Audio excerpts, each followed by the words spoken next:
Face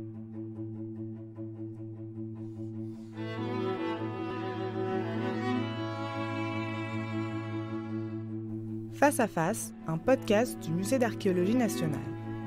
3e épisode, le masque de Monterland.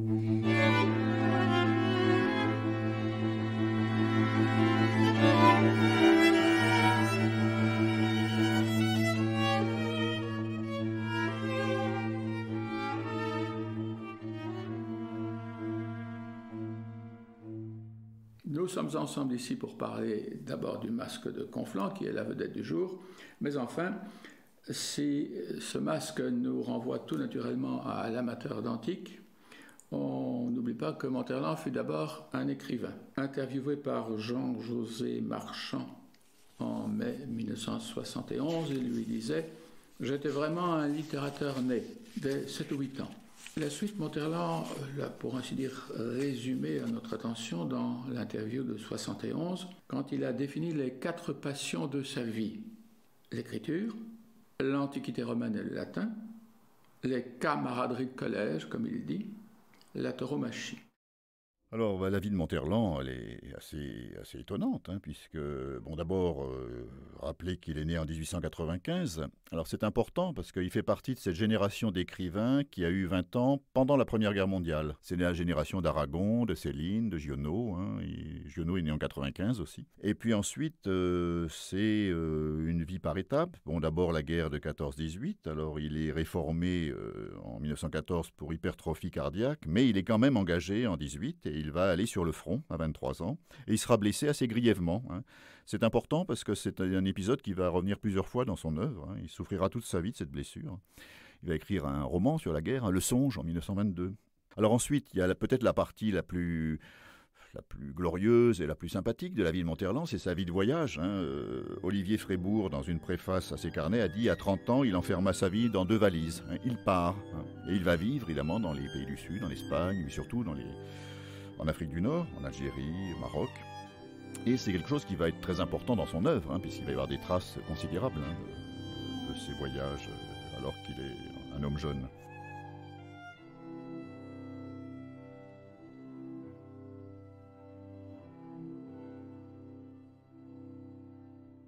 Alors la Seconde Guerre mondiale, il devient correspondant de guerre et il va être à nouveau blessé sur le front. Ce qui fait qu'il va quitter le front en juin 40 et il va se rejoindre le sud de la France où il va rester un moment. Et puis alors peut-être une dernière partie qu'il faut mentionner évidemment c'est son suicide à la romaine et puis surtout on a parlé de sa mort romaine et puis le fait qu'on ait dispersé ses cendres sur le forum. C'est pas très connu d'ailleurs des gens aujourd'hui, mais c'est quelque chose d'assez unique et qui évidemment pèse lourd sur la signification qu'on peut donner à ce geste post-mortem. Comment est Monterland ? Combien de fois m'a-t-on posé cette question ? Car Monterland est invisible, inaccessible, entouré de légendes, de mystères. Il habite une forteresse. Monterland ne ressemble à personne, ni physiquement, et encore moins dans sa personnalité. Je sens avec lui une liberté de parole dans tous les domaines. Espèce de déité en acier, la qualité multiforme de son esprit étonne toujours à nouveau. C'est comme si des régions en vous s'éclairaient, qui généralement étaient restées dans l'ombre. Monterland m'intéresse aussi parce que c'est un cas assez unique dans l'histoire littéraire du XXe siècle, d'un écrivain qui a été très très important, qui était un des écrivains majeurs du XXe siècle et qui ensuite a été éclipsé, dont l'œuvre a été vraiment largement oubliée pendant pas mal de temps, pendant plusieurs décennies. On a refusé de le lire pendant un certain nombre de temps. Alors, il me semble que aujourd'hui, en tout cas depuis peut-être 2 décennies, on redécouvre un peu l'œuvre de Monterland. Je vais essayer de voir pourquoi.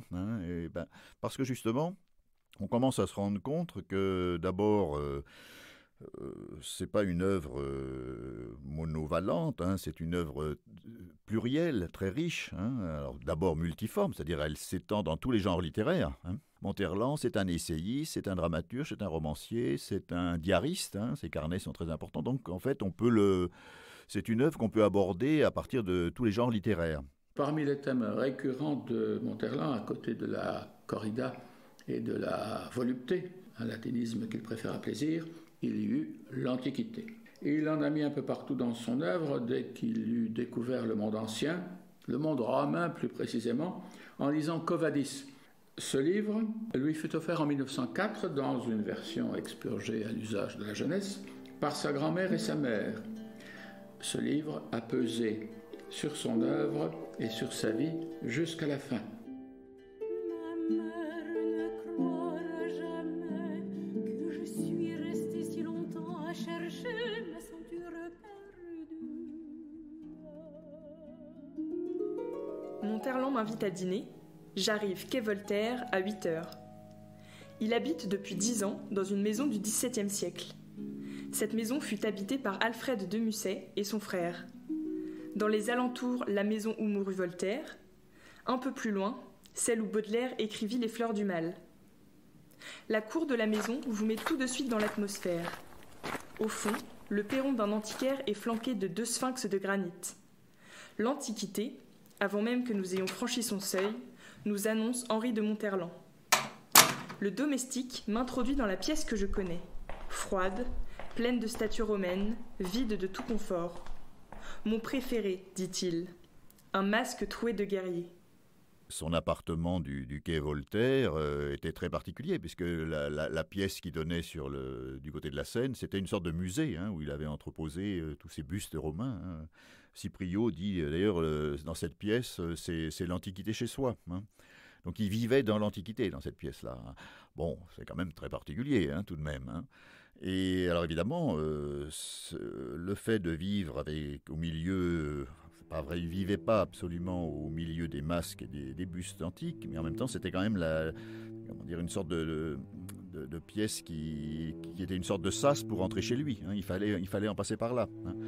Donc évidemment, je ne sais pas si on peut parler d'obsession des masques, mais en tout cas, il y a un leitmotiv des masques dans son œuvre et qui incontestablement est à rattacher aussi à son goût du masque, son goût presque muséal du masque en fait.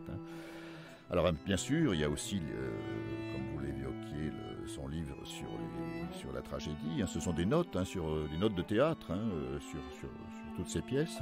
Qui sont très intéressantes. Alors il appelle ça la tragédie sans masque, parce qu'évidemment, pour lui, le théâtre on doit tout voir, le théâtre doit tout dire.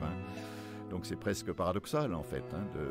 C'est un des grands auteurs tragiques du XXe siècle, et en même temps, quand il parle du théâtre, il dit que finalement, il ne faut pas qu'il y ait de masque. Il faut qu'au théâtre, on voit tout. Il doit tout. Et je me souviens de cette formule, pourquoi sans masque? Parce que justement, on doit tout voir et tout dire au théâtre.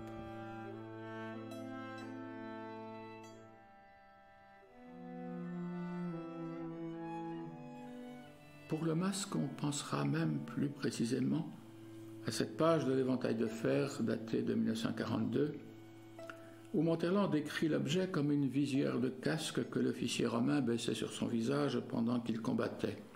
Tout le monde sait maintenant que cette interprétation a été abandonnée, mais plus important peut-être, c'est l'idée que se faisait Monterland de ce masque. L'image d'un visage, a-t-il écrit alors, conçu selon le type grec du 5e siècle avant l'ère, plein d'une sérénité idéale. C'était une vision de l'objet qui servait mieux son propos, qui était de disserter comme il l'avait si souvent fait et comme il ne cessera de le faire sur le dualisme de la nature, avec une N majuscule, aussi bien que de la nature humaine.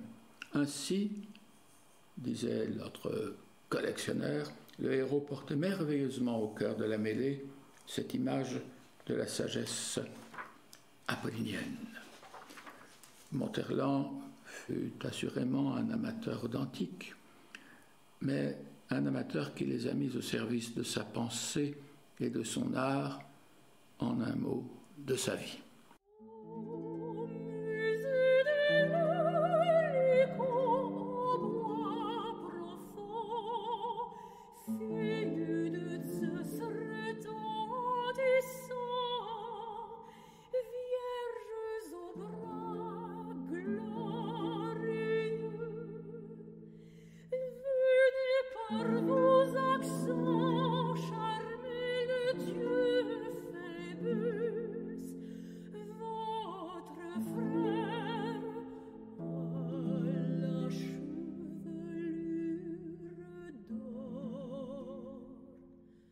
dit que pour connaître un homme, il faut connaître sa demeure, et cela est très vrai.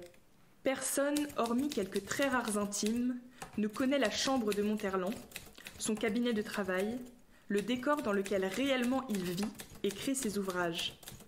Comment est la bibliothèque? Comment est le bureau? Tout ce qui pourrait donner une impression d'intimité est repoussé derrière un rideau de fer. Il y a là, manifesté par un intérieur, une des caractéristiques les plus frappantes de sa nature, la réserve, la vie privée tenue à l'écart de tous. Les objets de son salon sont des antiques, grecs, romains, égyptiens. Je ne les décrirai pas, Monterland se réservant de le faire un jour.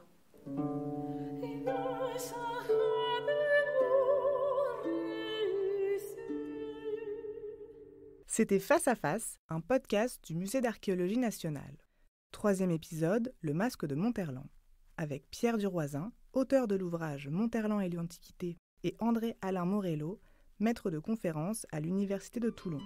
Et avec la participation de Marlène Burel pour l'interprétation des mémoires de Marguerite Loz et Mariette Lidis.